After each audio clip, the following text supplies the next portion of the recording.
What is going on, guys? FMU here. Welcome back to another episode of Premier Passions. You'll notice my ugly mug is not in the video, and that is because there is an issue with my webcam. It has basically died a small death, and so we're going to have to wait a little while to get that back up and running. So for that I apologise, although it's no great loss really.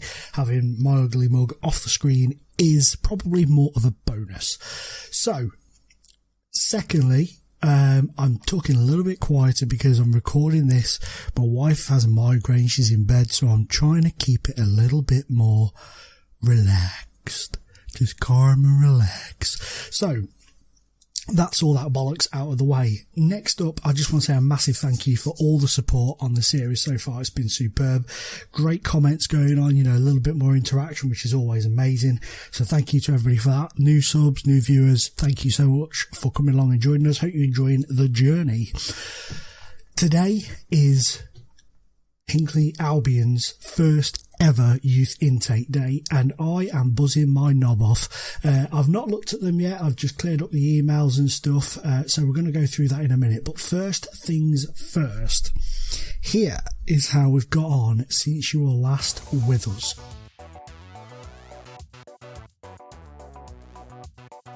Our form took a bit of a dip after beating Weymouth. We started off with a 2-1 defeat to Poole. Dearly Adebola giving us the lead on 7 minutes, but Devlin and Brooks wrapping up the points for Poole. It was a very even game. Probably a point would have been more of a fair result. We then threw away another 1-goal lead. Mitch Williams gave us a lead on 12 minutes, but Justin Levers got a brace against us just as he did earlier on the season. To be fair, Cambridge did deserve that win. They were by far the better team on the day.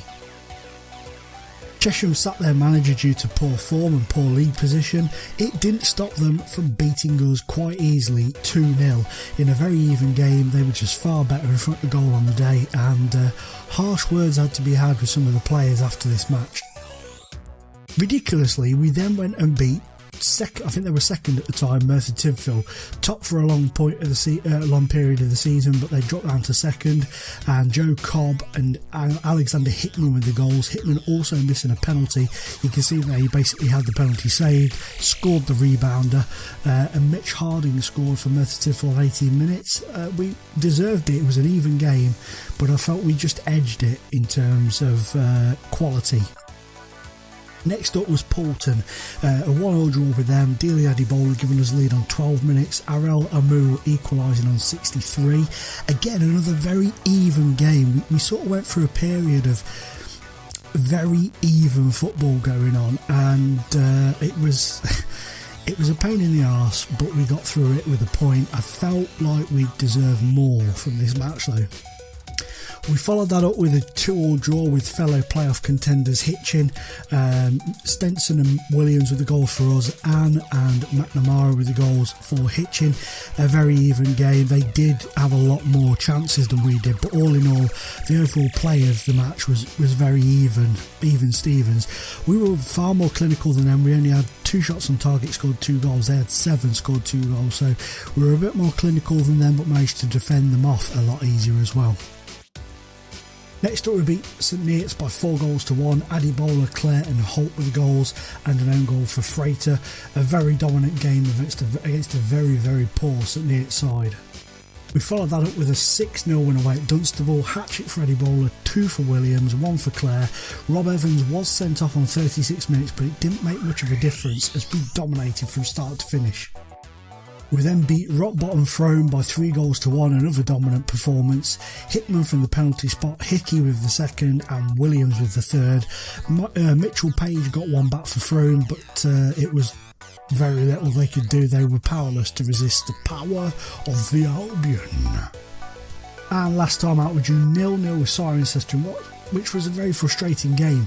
There was still dominance from us, but we just couldn't find that cutting edge in front of goal to get all 3 points. Cirencester didn't really do a lot at all to cause us any trouble. A point was probably fair in the end, but I felt overall we probably should have just nicked it.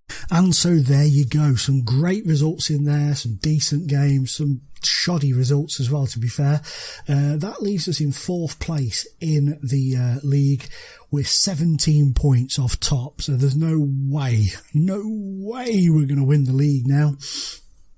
We're clinging into the playoffs. There's been a few instances throughout the last few games where we've sort of started to drop away, and that has been a bit of a nightmare. It's been one of those where it's been touch and go as to whether or not we'd actually be able to stay in the playoff places. So I find myself in a state of, at the beginning of the season it was like, we're not going to do it, we're going to be mid-table, we're going to struggle, it's going to be a difficult season, to now thinking if we drop out the playoffs, that is a poor season for us, because we've done so well up to this point. But I'm hoping we can hang on in there. I can't remember how, we've not got too long to go, to be honest. There's only those games left, some winnable games in there, some difficult games in there, but a majority of them we should be picking up points in, so hopefully we'll be able to do that. But anyway, today's episode is the Youth Intake. There's no live com today, so apologies for that, those of you who enjoy the live com, but I wanted to do a video for Youth Intake Day each season to show you the players and just have a little look through them, and maybe we will do the game, but we'll have a little look at the Youth Intake game. That could be something a bit different. In fact, I think we'll do that. We'll hit a 10 on there. So we're going to just click on the first guy and go through them and have a look at them. This is my first point of contact. It's the first time I've looked at them. So, we're just going to go through them together. So the first one up is Neil Colcutt, 16-year-old goalkeeper, 5'11". One thing I did notice, every single member of the Youth Intake is Hinckley born. Normally you get them from the area that, the town where the club is and the areas around them, and some just random areas, but no, every single one is Hinckley born, and that is amazing. I love that, absolutely love it. So this young guy, he looks okay. He's not going to pull up any trees. Don't forget, the youth players at this level are going to be poor, but they're going to be enough to get us through. There's a possibility we can get rid of a lot of the non-contract players and replace them with the youth players. That is the plan. You guys who have been around a long time know my philosophy about youth players and breeding the youth players into the team and stuff. So Colcutt looks decent. He looks okay. We then move on to Aaron Canavan with his Justin Timberlake curly style hair. He's okay. He's only 1.5 to 2 star rated. Determination's pretty low. Work rate is decent, but aggression's up there. Natural fitness is good. Not too sure about him. He doesn't look like he's going to be one that's going to be of massive use to us. Guy Chamberlain. He's a right-sided midfielder. He's got good natural fitness and balance, but again, the rest of his stats are pretty piss poor. But at this level, he could turn out to be a really decent player at this level. It's hard to tell. Jim Farrell, left-sided, attacking left-sided midfielder. For me, in this position, pace is a big thing, and determination. His determination is low. His pace is double figures, which is good, but still not as good as I'd like it to be. I would like it to be a lot more than that. Kevin Martin. This guy looks fairly decent. He's got a good star rating, which is always a good basis, but I tend to ignore star ratings to a degree. If I like the look of a player's stats in certain areas for certain things, then I will give them every opportunity I can. I'll give them every opportunity I can to do something with it. But Kevin Martin, he looks okay. He looks fairly decent. He's slow though. You see, that's the thing. A lot of these young players tend to be slow. Anthony McMahon, a central midfielder, 5'10", good teamwork, good work rate, flair's good, determination's low, acceleration's decent, but pace is pretty poor. He could be alright, he could be okay. Dean Morley, looks like his hair's been painted on his head. Looks like he's gone bald and he's used one of those spray things, with a template. But his stats are actually pretty good. 11 finishing for a striker, 13 determination, 15 flair. Teamwork 16, work rate 12, good pace on him, good balance on him, decent natural fitness. He could be worth a look at. He could be okay, that guy. Andy Murphy, another one. His star rating is very high. Can play in a few positions in midfield as well, which is always a bonus. Good flair. Again, determination is pretty low, but good teamwork and good work rate. Agility is decent. Natural fitness is in double figures, so he's not bad looking. Not a bad looking player at all. In terms of star rating, he's bang on par with our current starter, which is Stenson, so that's not bad going at all. Luke Nicholson, central defender. Jesus, he's central defender and his tackling is 5. Ouch. Doesn't look great. It depends how he develops. Got good jumping reach, but poor heading stats, so I'm not 100% sure about him yet. Adam Park. Wow, he looks like Guile out of Street Fighter. His star rating is very good. Good determination and flair.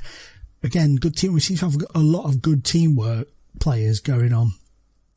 First touch of 9, acceleration 10, fitness 12. So you have to get into your mindset that you're not looking at these youth players as you would normally, you know, League 2, 1, Championship, Premier League. You're looking at this in a very different way. These youth players at this level very differently. Dean Thompson, with his beard of godliness, is an aggressive little shit, and he's got good teamwork and work rate. Fantastic I keep saying national. Why? Fantastic natural fitness. Jumping reach is decent, heading poor, stamina is good, strength is okay. Okey-doke. Steve Townsend, a central defensive midfielder. Good star rating again, flair's okay, work rate is okay, jump reach is good, but again, heading is poor. It seems to be a lot of good jumpers, but with shit heading. And natural fitness of 13, which is not bad going. Nick Toyne, with his lovely long luscious locks. Let's try saying that when you're drunk. Again, another striker, 6'1", good finishing, very good heading, natural fitness of 18, which is good, decent acceleration, jump reach is pretty shit. So this guy's the opposite. He's got crap jump reach, but good heading, whereas everybody else seems to be the opposite way around. Bit bizarre. Elliot Wills, with his little mullet, he looks very happy as well. He's very content with life. He's a central defender, 5'11", determination is superb. Shite jump reach, shite heading, natural fitness of 11, work rate's good. He's probably not going to be used a lot. Nick Borrell, left-sided midfielder, determination and flair right up there, acceleration is very good, pace is good, fitness is good. He could be utilised going forwards at some point. This Bobby Braithwaite, he's the guy that they've been like, you know, the one that they think is going to stand out. He's the guy. 14 finishing, 13 off the ball, 11 flair, 11 work rate. Pace and stuff isn't great. He's only 5'11", 11 stone, but it's a good basis to work on. So he could perhaps come in, because we're not going to be able to keep South, Yamfam, Claire and Daddy Bowler. We're not going to have to keep all of them at the club, keep them happy. We need to start whittling down our retention list for the end of the season. No matter what league we're going to be in, we're going to have to let a few go. So we need to start looking at that now and figure out what we're going to do. And then we're back to square one. So those are the players that we've had in. Some okay ones. It's a bit hit and miss at this level always. But we'll have a little look at the game and see how they get on and see if anybody sort of stands out to us. Okay, so we're here for the game. These guys are all shady players. We're all dark tags. We've got nobody in our under 18s at the minute. And obviously this is the candidates team, which is cracking on. So, well, whoa, slow down, son. Slow down. Let's put goals on as well. We'll have a look at the goals as well. This episode is going to be slightly longer because we babbled on for a bit looking at the youth players and we're having a game as well. But it's going to be interesting to see if any of these young players really stand out. Good effort so far. Oh, that's a beautiful ball through. And Martin gives us gives the candidates a 1-0 lead. Braithwaite with a beautiful ball through there. Really well timed. Are we going to get a highlight? What?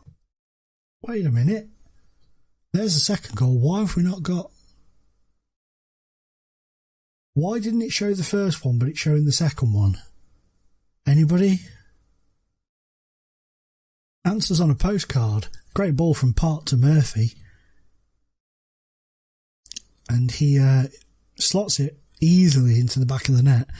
We'll have to have a look at the Martin goal after the game. I have no idea why it didn't show us that. It's a bit annoying. Braithwaite, poor free kick really. Could have got a lot better on that than he did. But the candidates are looking good.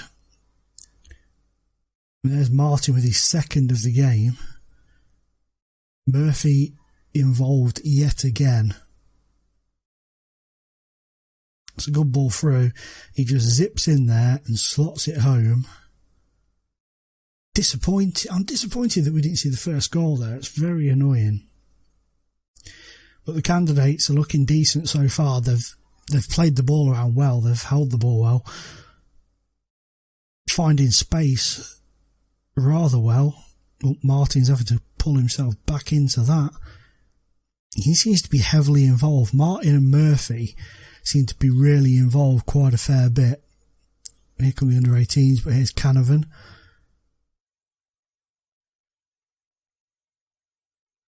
That's a good ball over the top. Martin for a hat-trick. Oh, saved by Bath. Is Park going to fling it back in? He does, and it's cleared out for another corner. Okay. Oh, number 7, Martin. I'm liking the look of him so far. He's been obviously the standout player by a country mile. Here he is again. They seem to work a lot of the ball through him. He seems to be the guy. He seems to be the main man. Are we on? We are on key. Just seems to be a hell of a lot of highlights going on. Butler, Sinclair, good save. Colcutt saves it again. I'm just going to speed this up a bit because it seems to be very, very super slow.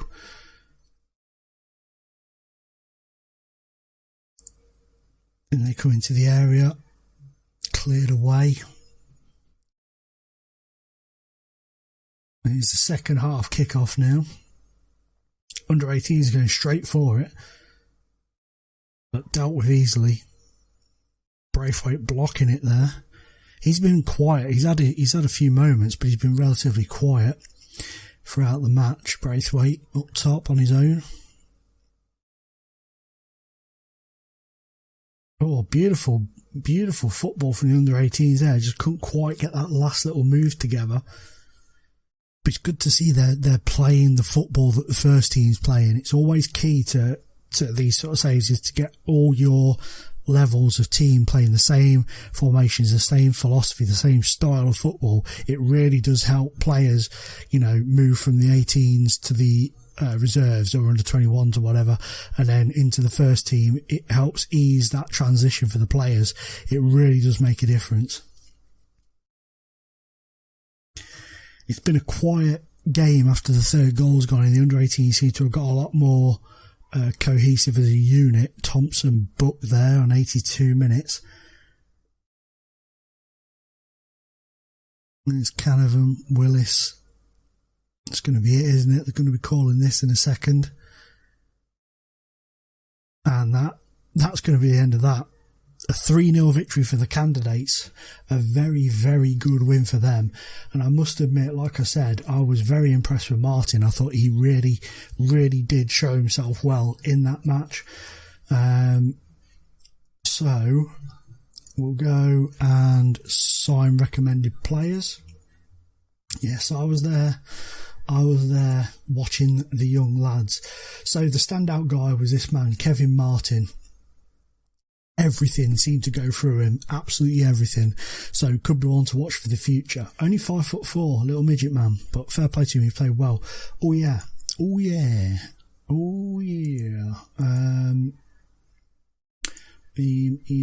Where's the result thing? There it is. Just want to have a quick little look. Will it show this in the 3D, or we're going to have to... Oh, let's just quickly pop it on Direct-to-Cam. Okay, so hang on a minute, let's slow this down now. Jesus Christ. Okay, Braithwaite, beautiful ball across. Martin runs onto it, smashes it past the goalkeeper for the first goal of that game. So really pleased with that. he looked really decent. So we could, the future looks bright at the minute, possibly, maybe, who knows. But guys, thank you so much for watching. Please smash the like button down below if this is a series that you are still loving and enjoying and wanting to see all the faces of. And I'm out of time, guys. Thank you very much, and as always, it's been a pleasure, technically not being in your face. Bye bye.